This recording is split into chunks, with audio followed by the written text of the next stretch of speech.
Nathan, welcome to the show. Thank you. I'm excited to be here. My pleasure. Do you have a favorite quote, something that inspires or motivates you? Yeah, there's one I came across recently. Actually, it's the less you know, the more you think you know. The more you know, the more you realize how little you know. I can relate to that. Yeah. Isn't that what they call the Dunning-Kruger effect or something? Yes. I just feel like it encourages learning, and it always happens. You know, you start to feel comfortable, and then as you dig in, you start learning something. A whole new world is opened up about some new skill you need to learn, and then you go, oh my gosh, I actually don't know much about this, and it can be humbling. So yeah. So tell us about TeamGantt. What does the product do? Who's it for? And what's the main problem you're helping to solve? Yeah, sure. So TeamGantt is easy scheduling for teams. So it's all about Gantt charts. And if you're not familiar with Gantt charts, it's basically a timeline view of a project. And it just helps people visualize it, gets it out of your head when you have a whole bunch of steps, a bunch of tasks, when they need to be done. And then you can easily communicate that to everybody else involved in the project. And ultimately, it just helps bring calm and clarity to teams, and it helps them get their projects finished on time. I remember using Microsoft Project back in the day with the Gantt charts, but unfortunately, I ended up spending more time in the app than actually managing projects. Right, so I think things have changed quite a bit since then. Yeah, that is funny. So that's really the problem we wanted to solve. Is a lot of tools were complicated and hard to use. So we focused on simplicity, and we also focused on taking it online to the cloud. And it's been a game changer. And it's funny, there's even still today people that still use Microsoft Project. And when we expose them to TeamGantt, they go, oh my goodness, I didn't know how much things have changed, and they're very excited about it. Give us a sense of the size of the business. Where are you in terms of revenue, customers, size of team? Yeah, so we've got about 6,000 customers, about 21 employees. As far as revenue, we're well into the seven figures. We're across 180 different countries. And then we actually have a lot of teams, even from like Fortune 500 companies, using us as well. And you are bootstrapped. We are 100% bootstrapped. Woohoo! Yeah. Right. So let's start the story back, I guess around 2009, which is when you and your co-founder John came up with the idea of building a product. What were you guys doing at the time, and how did this idea come about? Yeah, good question. So at the time, we were both working for a large commercial roofing company. It was actually John's family's roofing company, and his brother was very tech savvy. He wanted more technology in the company. So I had left. I was working at TD Ameritrade. I had gone to the roofing company. I was building software there, but then I went over to the roofing company. I was building software for them, along with John. And while we were creating the software, we realized we needed a better way to be able to show everybody how long it was going to take to do, be able to show ownership and everyone in the company, this is how long it's going to take us to build each module. And so we were looking around, and we couldn't find anything web-based. We couldn't find anything on the web because we were always exporting a PDF, and then things would change. We have to export another PDF, and it just felt ridiculous. We're like, there's got to be a web-based version of this. There wasn't. So that's how the idea got started. Cool. Okay. So initially it was just for John's brother's business. It was something that we found a need for in the business, but we decided, hey, we need this. There might be other people that need this too. So it was a business idea from the beginning. We started working Saturday mornings. So John would come over to my house. We had down in the townhouse basement. We would just spend Saturday mornings, and we started working on it slowly but surely, and we took it from there. One of the interesting things about your story was that you guys were only working about 4 hours a week on this. And my immediate reaction was, oh my God, it's like, how can you get anything done in just 4 hours a week? Why did you have that constraint? And, what sort of progress were you able to make in the first year? So the reason we had the constraint was just because we did have other obligations in life. So we had our full-time jobs Monday through Friday. Then in the evenings, it's family time. Saturdays, at the time so my wife was doing hair, so she would work on Saturdays, and I used to golf on Saturdays, so I had to stop golfing. I had to give up golf to do this. So I stopped golfing, so that gave me some time. There was 4 hours right there I could apply to it. And then John was, at the time, the church we were going to, his father was actually pastor there, and they were building a new building, so John was involved in that. So in the afternoons, he would have to go do that. I also had a baby that year, so I was taking care of the baby. So, so we had a lot going on in life, and it was like 4 hours was kind of all we could kind of sustain and do well. Actually, when you describe all of that stuff, it's like 4 hours actually sounds like a lot now, right? To take out of that time and do that. Yeah, that's right. Okay, so 4 hours a week, not a huge amount of time. How long? Well, first of all, how did you spend that time? Was it just all about building the product? Did you sort of focus initially on just that one business, or were you already thinking about, other potential customers to go and talk to and validate the idea? Or was it just, we sort of know enough about this one business, we know what the problems are, and we're just going to focus on just building a product for that? Yeah. So what we did is, we always tried to look at each Saturday morning, we go, what's the most important thing we got to do today? And we try and get that done. And it was important to us in the early days to kind of do both, start validating the idea, start getting the word out, but also start building it. So some Saturdays, might be a little bit more on one or the other. One of the first things we probably did was, probably before we really even did too much working on the actual products, was we didn't spend much time on it. We built a landing page, like ugly, quick, dirty. Hey, this is what we're doing. If you're interested, give us your email address, right? So that was like probably one Saturday morning. We were just like, let's get that up. So we did that. And then we started working on it, and then we'd focused on the product, and we're like, all right, well, how do we get the word out about this landing page? So I think like one Saturday morning, because Google knew we had like incorporated new business, they sent us $100 Google AdWord coupon that we could use. So we're like, all right, let's try this out one day. So we used that, signed up for Google AdWords and spent $100 on ads to this landing page. And we actually had multiple people put their email address in. And that was like that happened quick, maybe within the first month. And that was exciting. We're like, okay, people we don't know from different parts of the world all said, hey, they're interested in this. So that gave us enough energy to go, all right, let's keep putting some more Saturdays into this. And how long did it take you to build the first sort of version of the product that you could get out there in the hands of customers? Probably about 6 months. 6 months was to the point where we had a beta product, not something we were happy with, not something we were like, it might not even had drag and drop at the time, which is important, but it was something that, hey, someone could go in and create a Gantt chart. Not the prettiest thing, not the easiest thing to use, but probably about 6 months is I think when we started getting some beta users using it. Okay, let's take a quick breather here. Are you struggling to bring your SaaS idea to life without a technical co-founder? Well, Gearheart is here to help. They're a product development studio founded by serial entrepreneurs. Acting as your fractional CTO, they've built over 70 successful products, including SmartSuite, which was named 2024's SaaS Startup of the Year. After selling his last company for $200 million, SmartSuite's founder turned to Gearheart to build his next big idea. Their Ukrainian-born team combines world-class expertise with Silicon Valley connections, helping you scale your product faster and smarter. Gearheart's leadership team even works directly with founders, offering deep insight into startup success. Book your free 1-hour strategy session with their leadership team before the end of March at gearheart.io. That's gearheart.io. Okay, so here's what I see with a lot of founders at that point. You have the ones who take path A, which is what you guys did, which is not happy with this, hasn't got a bunch of features, but we need to get it out there, get some beta users, get some feedback, figure out how to make it better. Then you have the founders who take sort of path B, which is, there's no way I'm going to put this in front of people. It could destroy my credibility. If it doesn't work perfectly and have all the features they expect, they're never going to give me another shot.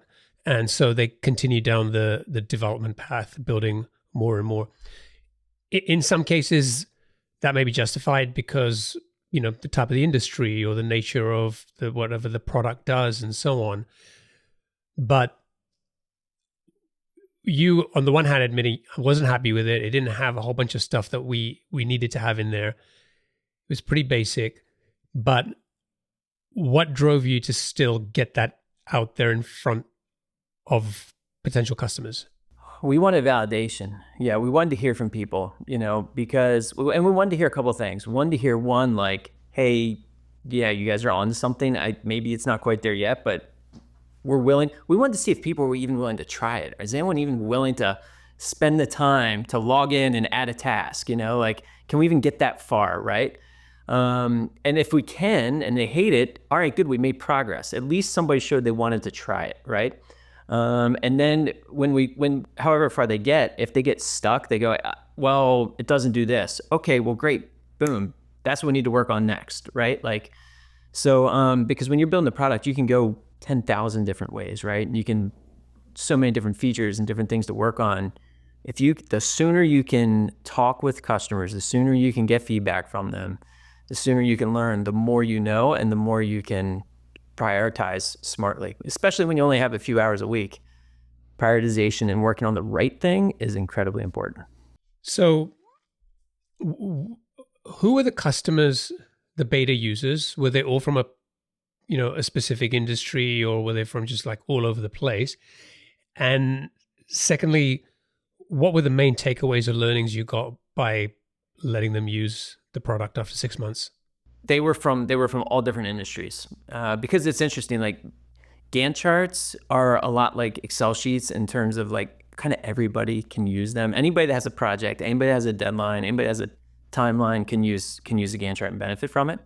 So we still to this day, we get people from every industry wanting to use it. So that was always interesting too. It was fun to talk to different people and hear how they're using it.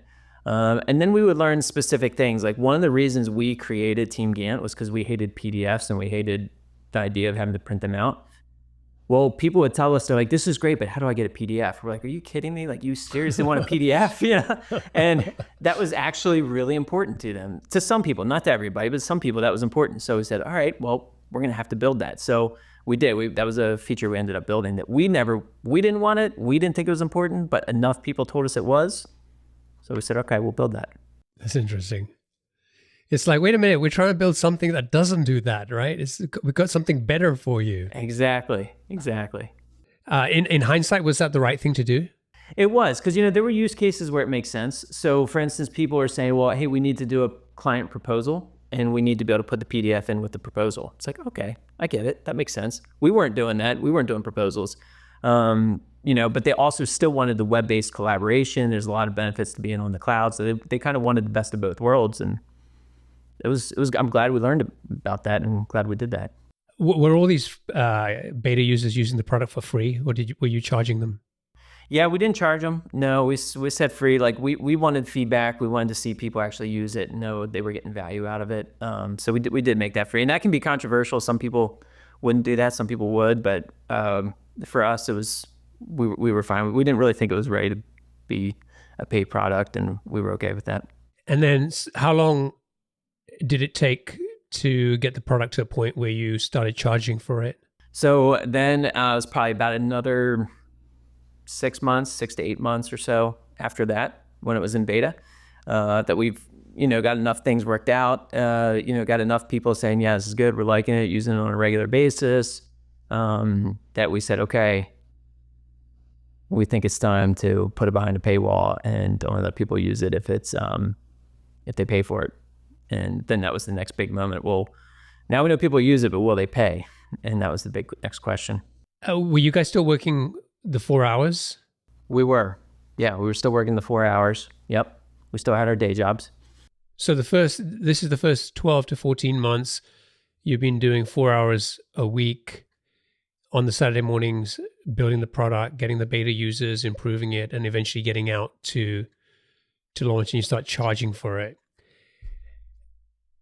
How did you get those initial customers? Like, had you built up a bigger email list? Like, what had you been doing in the last year that sort of prepared you for this launch?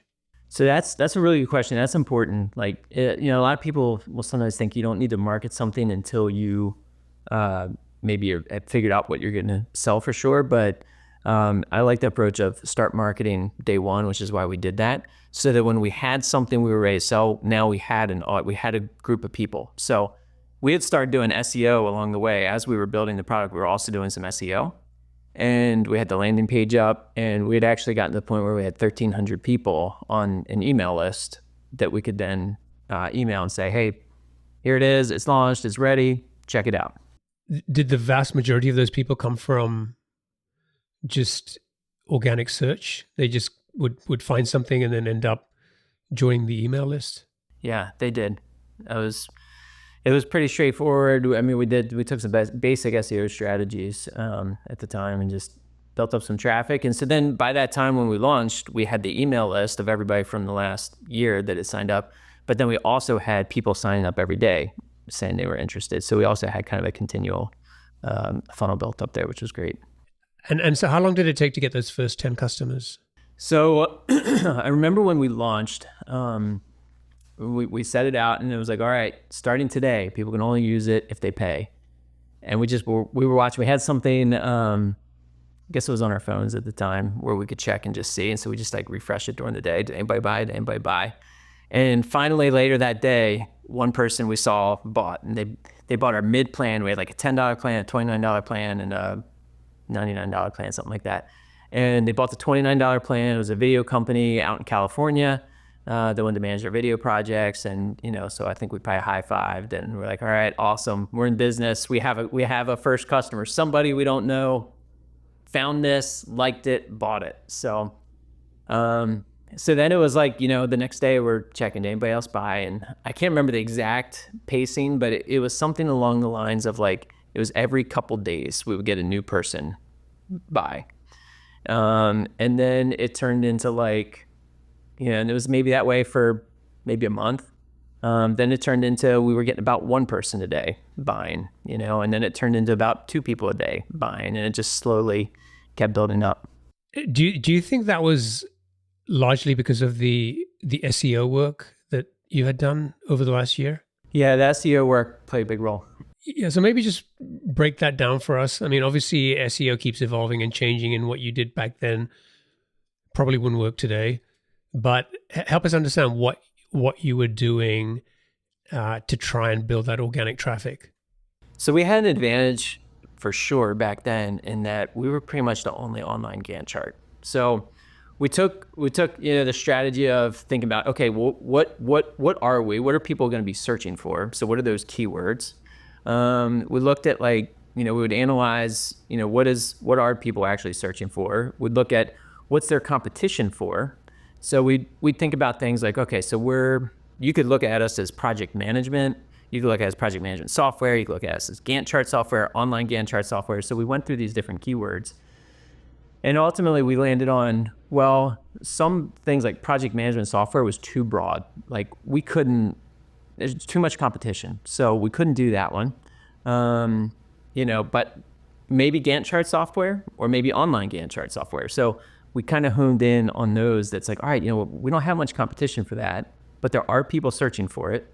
So we then started building content around those keywords. And yeah, back then especially, we just didn't have a whole lot of competition. So it was pretty easy to move up in the ranks. I mean, what you just said there, that kind of struck me that for a lot of full-blown project management tools, having a Gantt chart is like a feature. And what you guys did was you took that one thing and said, we're just going to go all in on this thing, because if we can do this really well and make it easy and simple, there are a lot of people who could get value from this, and maybe they don't necessarily need all the bells and whistles that come with a full-blown project management system. Was it sort of that intentional and thought out, and is that what helped you sort of find your place in the market? Because yeah, I mean, maybe online things options were a bit more limited back then, but there's never been a shortage of project management software out there. Yeah, there's a million of them, right? Which is why we didn't want to go with that keyword, because back then, Basecamp was a big player, which of course they still are today, but a bunch of them, and then Asana and Monday and all these others came along. And of course you got Microsoft Project in that category. You just have so many. So yeah, we really did, like, our name was even strategic, right? Like TeamGantt. That's also kind of defined the product from the beginning. We're Gantt charts for teams. So that way, a lot of these other tools, Basecamp, Monday, Asana, all these others that have come out, like, a lot of them were project management, but they didn't have a Gantt chart, or they didn't have one.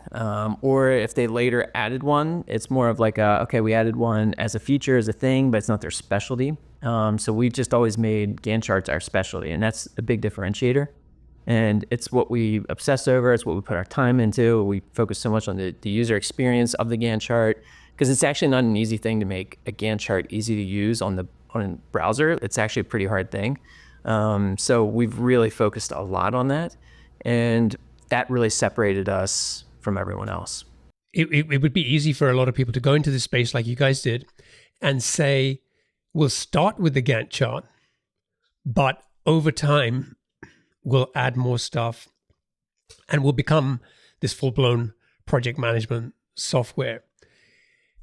And it sort of strikes me, if when you even the name of the product and the website is Gantt, it kind of feels like you're locking yourself in a bit, right? Did you have any idea how big the opportunity was at the time? Like, what were you hoping this business might become back then? Yeah, that's a good question. Back then, it was like, hey, can we turn this into something that pays the salaries of 2 people, and then it was kind of like, we feel like we can do that and probably go beyond that, and then as the business went, we kind of kept going, okay, they can be bigger and bigger and bigger. And I think it's a good point too, what you were talking about, like the temptation of, we've had discussions about this. Do we switch and become like the project management software versus the Gantt chart software? And we would add we have added features over the years to TeamGantt that takes it beyond just the Gantt chart, to make it more collaborative and to add a lot of other things around comments and discussions and checklists and a lot of other things that actually does make it pretty comparable to some other tools and some of our competition. But we still keep the Gantt chart front and center, and it's still all centered around that. And that's still the thing we put the most work into and the most love into. And it's still the thing that separates us from everybody else. Okay, so you launched the product, you're getting people signing up every other day, and then sort of every day it's sort of building up. What was the reaction like? How good or bad was the retention with those early customers?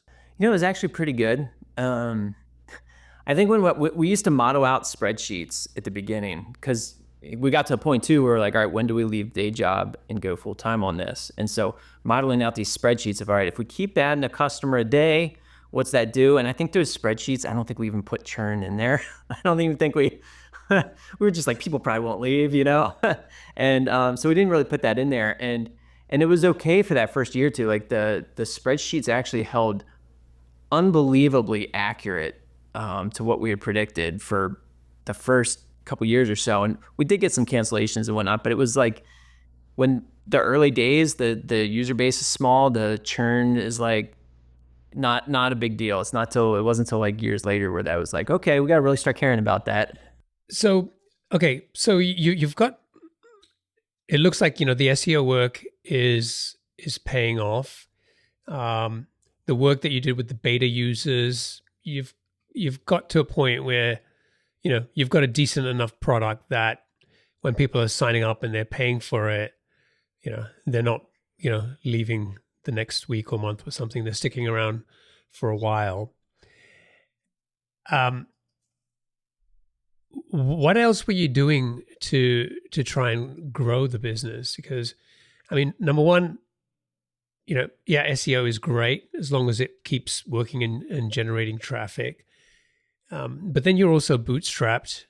So it's not like you've got a ton of money to throw at this. And then I guess the third challenge with that is like, with a horizontal product, it's like, how do you focus on, like, even if you were doing anything like, I mean, I I think you told me you did the $100 credit with AdWords, but did you do like tried paid ads and see if you could sort of accelerate growth a little bit? We did. We've tried paid ads on and off throughout the years. We've probably had the most success with it in the recent years, but we're still working to try and get it to the point where it's really scalable. Just because we're still not, with most of the subscriptions we sell right now, we're still not a real expensive. It's not a real super high LTV. So that makes paid ads a little harder.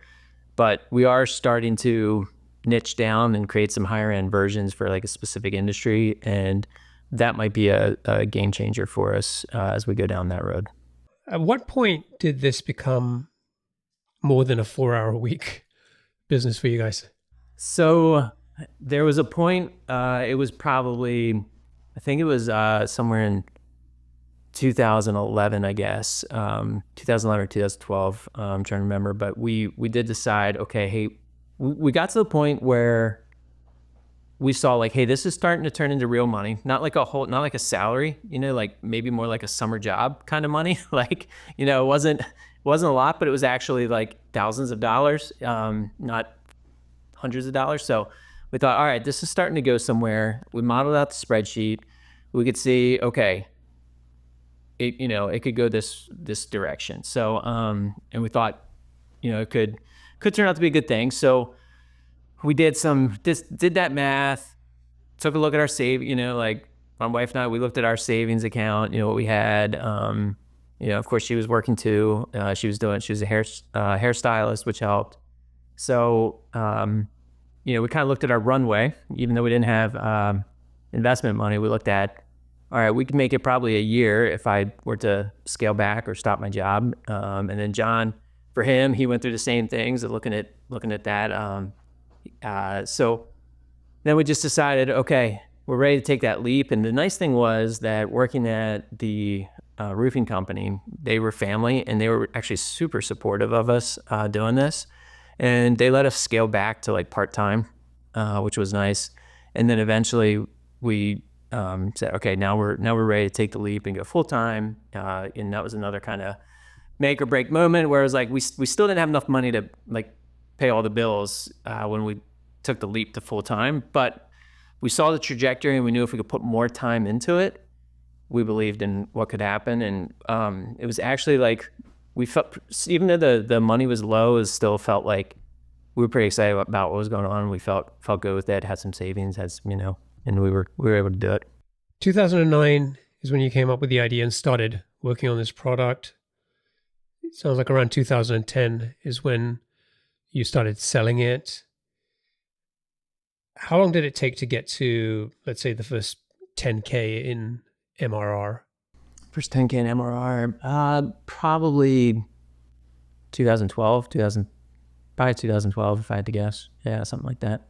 Had you guys gone part-time by that in the roofing business? We went part-time pretty early. And I think even we went full-time, I think it was, we weren't making much. MRR might have been, I don't even know if like maybe $1,000, maybe $2,000, $3,000 in MRR, maybe something like that.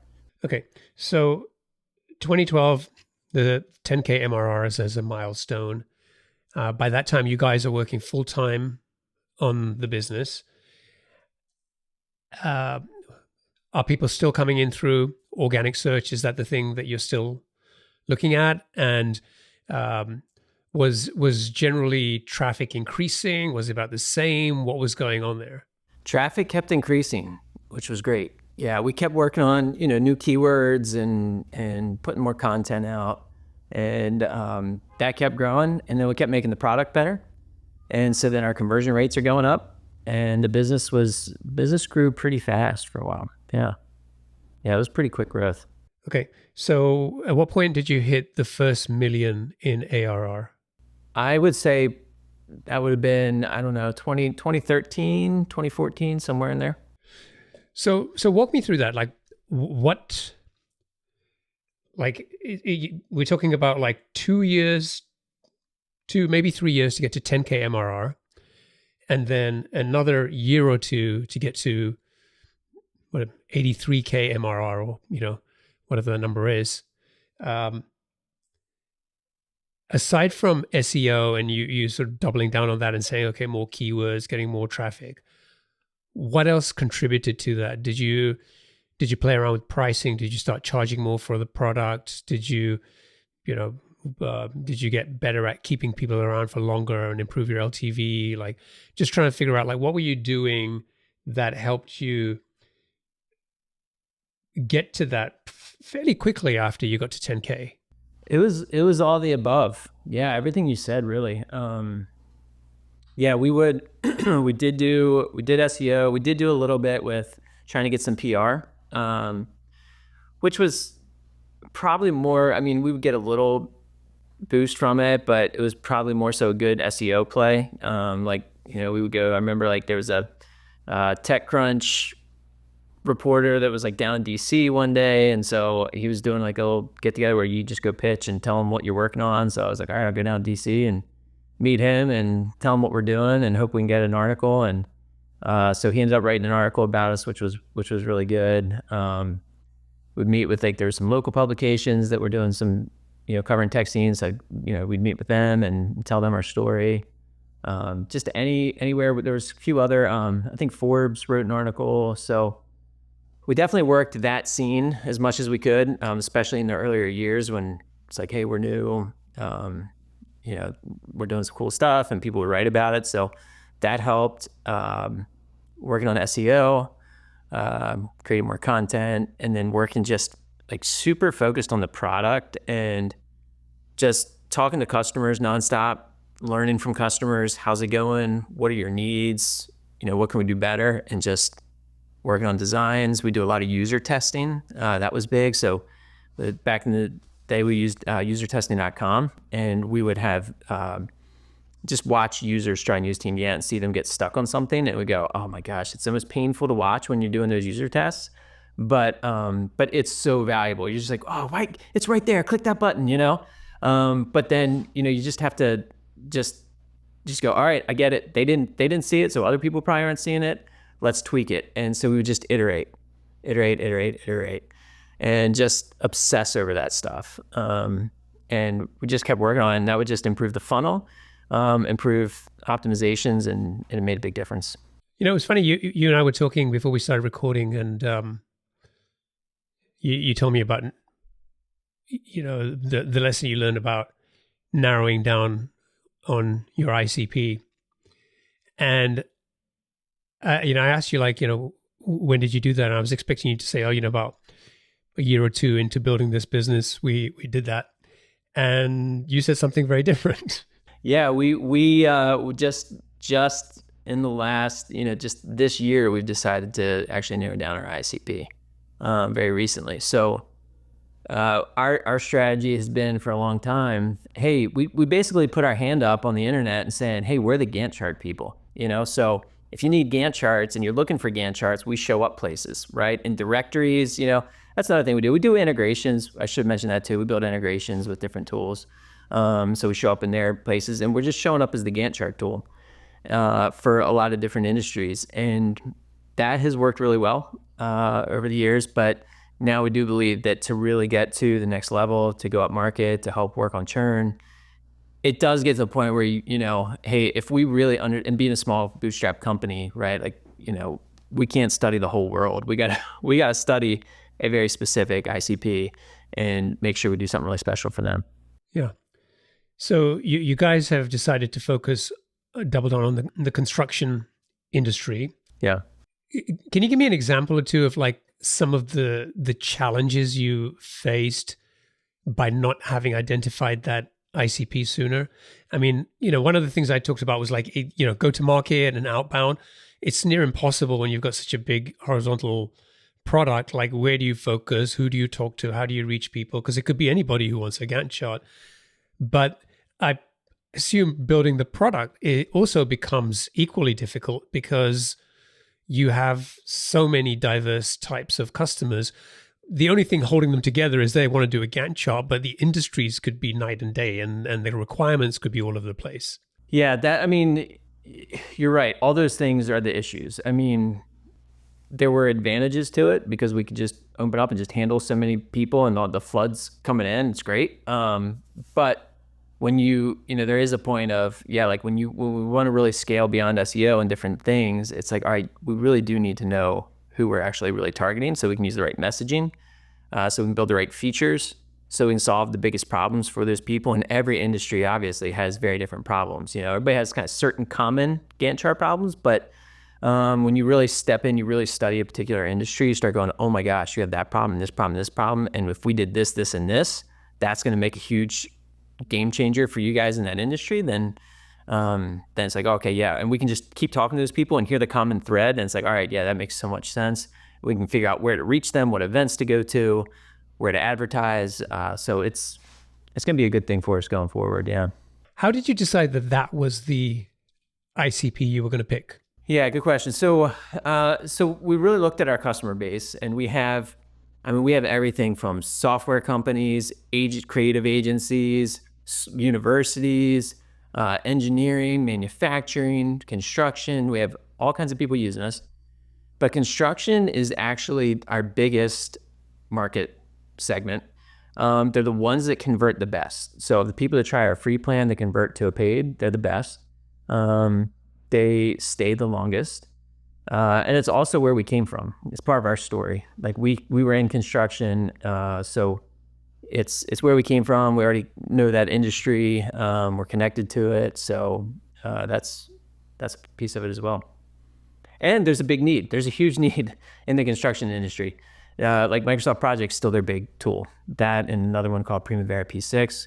And there's a lot of maybe dislike or just, those tools can be powerful, but kind of hard and complicated is the trade-off for that. So people are looking forward to like a simpler solution and a more collaborative one. Great. So, yeah, it's great to get that clarity and have confidence that these are probably, the customers that, are the right ones for us to serve with this product. But then you also have a bunch of other customers from other places. So how did you decide to walk the line between focusing on one ICP, but not necessarily, I guess, alienating people who want to give you money, right? That's a huge part of it, right? So we're still going to welcome everybody because that's still a big part of our business, and we're happy to help those people. And our core product right now is fantastic for so many industries that we still absolutely want to help them. And so like if you go to our homepage, it's not going to say TeamGantt, the construction software tool. It's going to be TeamGantt, the online Gantt chart, easy to use tool. But we will have a construction specific edition of TeamGantt. And that's where we're going to be putting a lot of our newer features into and doing some special innovation there. And that'll be a different, it's going to be a different price point. It's going to be a different level of features in there. So, but our main business model will still continue. Let's talk about events, because this is another sort of a growth channel you've started to look at. And the example you gave me about that recent event you attended earlier, I think it's worth sharing because it's a good example of just, things that start to happen when you focus on an ICP. We left this event on cloud nine. We were so excited. So 3 of us went. We flew into Denver, Colorado. This was a big tech construction conference, 4,500 people there. And we went. We're like, all right, let's test the waters, right? Let's see how well we're received here. We'd built an integration. The company putting it on is called Procore. They're a big company in the construction space.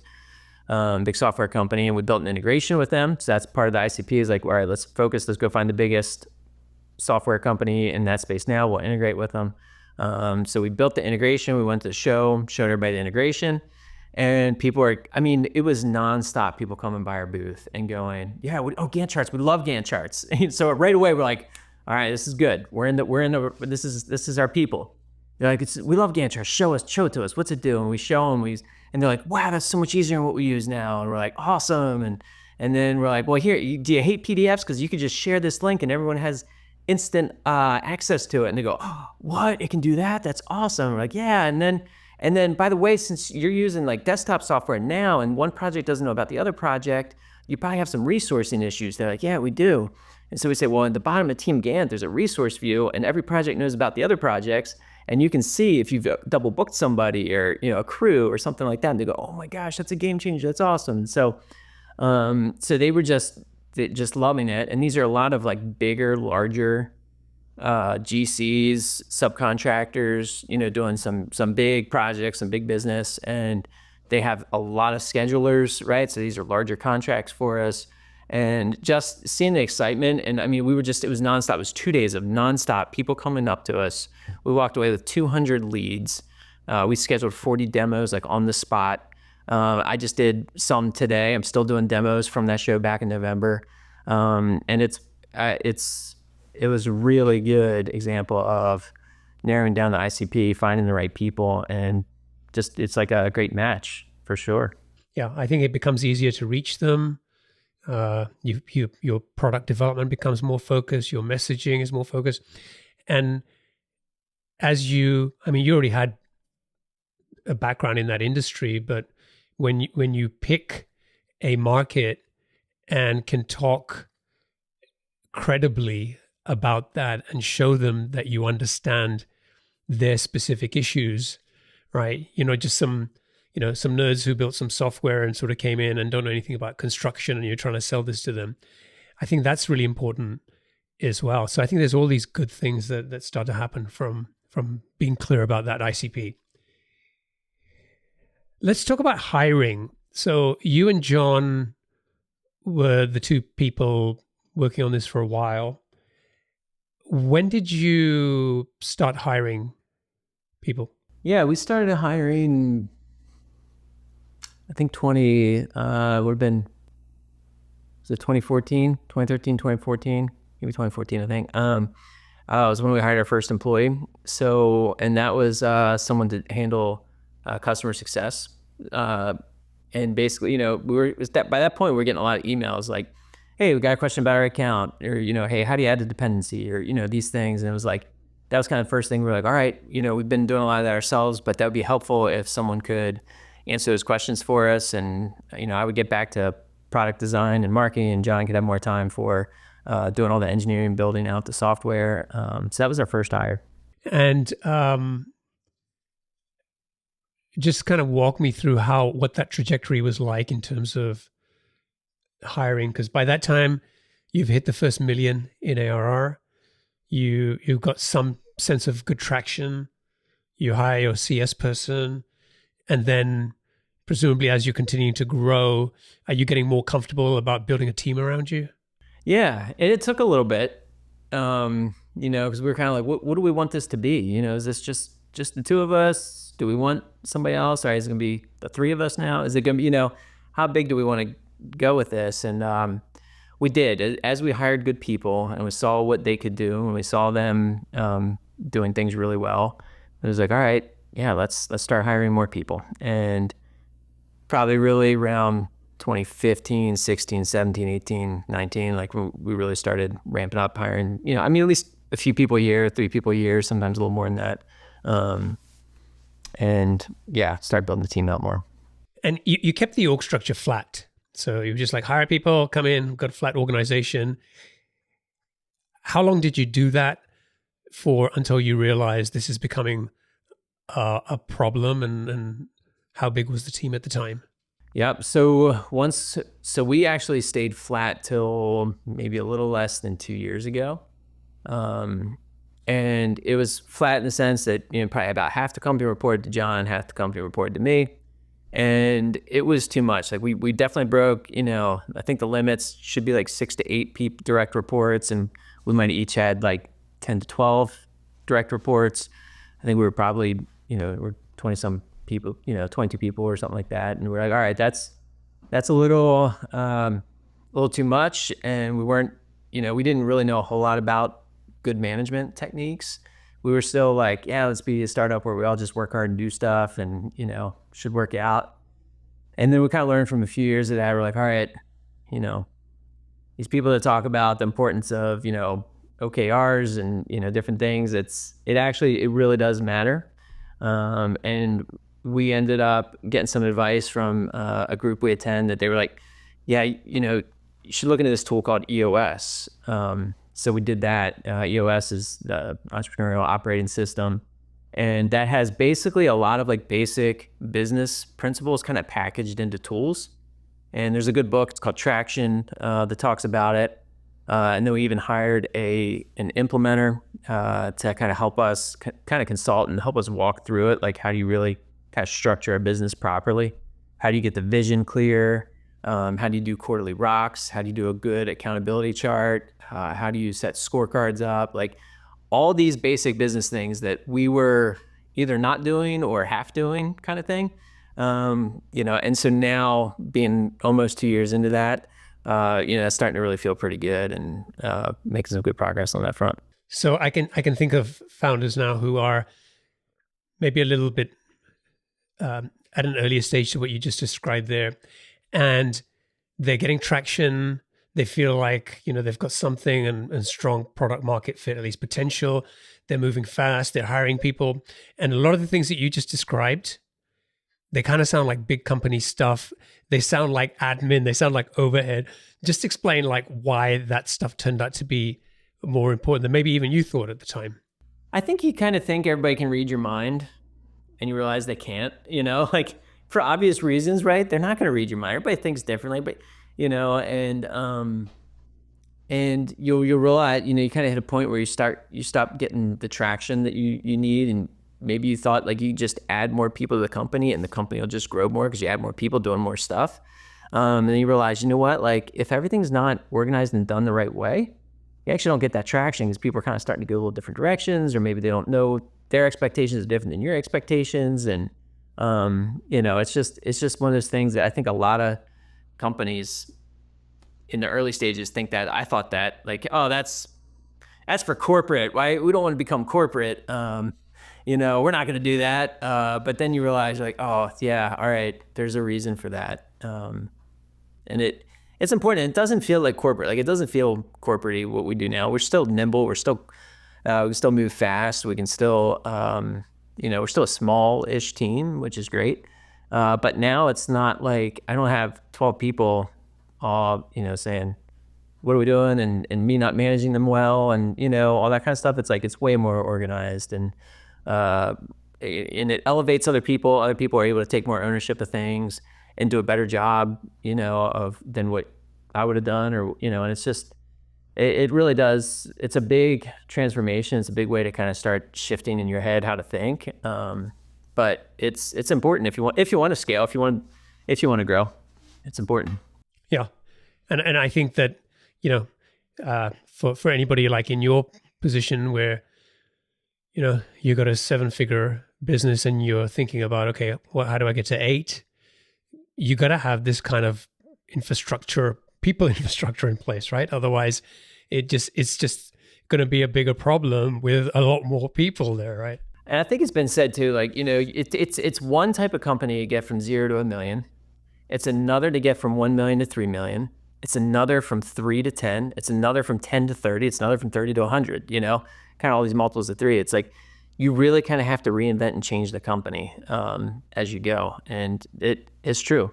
Love it. All right. We should wrap up. So let's get onto the lightning round. I've got 7 quick-fire questions for you. You ready? Yeah, hit me. What's one of the best pieces of business advice you've received? All right. So I'm a big fan of MailChimp and Ben Chestnut. They had exited for their bootstrap company, exited for like billions of dollars. I mean, he's one of the best. It's one of the best bootstrap stories ever. And I had messaged him on Instagram, just say, hey, congrats on that. That's awesome. And he was like, oh, you're doing Gantt charts. That's cool. And we went back and forth a little bit. And he was like, hey, here's my advice. He said, just be more obsessed and hang on tighter and longer than your competitors. You'll win big in the end. 99% of the world just gives up. And it's times in business when you're going through these different changes, you kind of want to give up sometimes. It's hard. And that would ring in my head, like, don't give up. Keep going. Keep going. It's hard. Keep going. That's great. Love that. What book would you recommend to our audience and why? There's a good book called The One Thing. I think, especially with the bootstrap mentality, like it's all about focusing on one thing, the most important thing, right? And just dead set focus. What's the most important thing I need to do today or this month or this quarter, and really being focused on that. What's one attribute or characteristic in your mind of a successful founder? Determination, just not giving up. My dad would always say, where there's a will, there's a way. And it's like, if you just keep trying, just stay determined. What's your favorite personal productivity tool or habit? I think all the way back to like getting things done. And the element I liked of it was most important task, the MIT. So just at the beginning of the day in the morning, know what is the most important thing that needs to be done today and obsess on that thing. Don't let the urgent things creep in and take over. Like, most important thing, get it done in the morning. I've got the answer to the question I asked you before we started recording. I was like, dude, like when you're working 4 hours in a week, how do you decide what to do? How do you make use of that time? And the reason why every time I would sit down for a session would be like, oh, 'cause I've got 3 hours and I'm going to do these 18 things, right? And then you're like, oh, I wonder why that didn't work out. And this thing about just what's the most important thing, what's the one thing, getting that done will probably be a lot more important than the other 17 things on the list that I think are important to do. 100% right. It's huge. Yeah. What's a new or crazy business idea you'd love to pursue if you had the time? We did about a year or two ago. We actually built an A-frame cabin as an Airbnb, and that was a lot of fun. Loved the design process and work on that. Something my wife and I did together. It was a lot of fun. So if I had more time and another life, that's probably what I'd do. Do more of those. You are all in on construction, aren't you? Yeah. I mean, I didn't build it myself. We did a lot of the design work, but of course we hired somebody to do it. What's an interesting or fun fact about you that most people don't know? I would say I love playing guitar, but what's kind of funny is I don't sing, I can't whistle, and I cannot remember words to songs to save my life. That's awesome. And finally, what's one of your most important passions outside of your work? Definitely family. We do a lot of fun stuff. And then it kind of depends on what time of year, but if it's summertime, it'd be doing some boating, being on the water. Spring, fall, it'd be mountain biking. And then during wintertime, it's woodworking. So bounce around. It's been a great conversation. Thank you for joining me and sharing the journey that you and John and the team have been on. It's always impressive when I talk to founders like you who have got to where you are and bootstrapped all the way. It's not easy. Things don't happen overnight, and it does take a lot of determination and persistence. And I think that quote that you shared from Ben is gold. It's spot on. It's the kind of thing that I think everybody should be reading every day, because there's always things that we want to give up on. So I love that. If people want to check out TeamGantt, they can go to teamgantt.com. And if you don't know how to spell Gantt, it probably isn't the right place for you, but it's with a double T. And if folks want to get in touch with you, what's the best way for them to do that? You can send me an email, nathan@teamgantt.com, or message me on LinkedIn or something. Be happy to hear from you. Awesome. Thanks, man. It's been a pleasure. And I wish you and the team the best of success. Thank you. It was a lot of fun talking with you today. I appreciate it. I always enjoy your podcast. I've been a listener for a long time. So it's a pleasure being on it with you. Thank you. Cheers.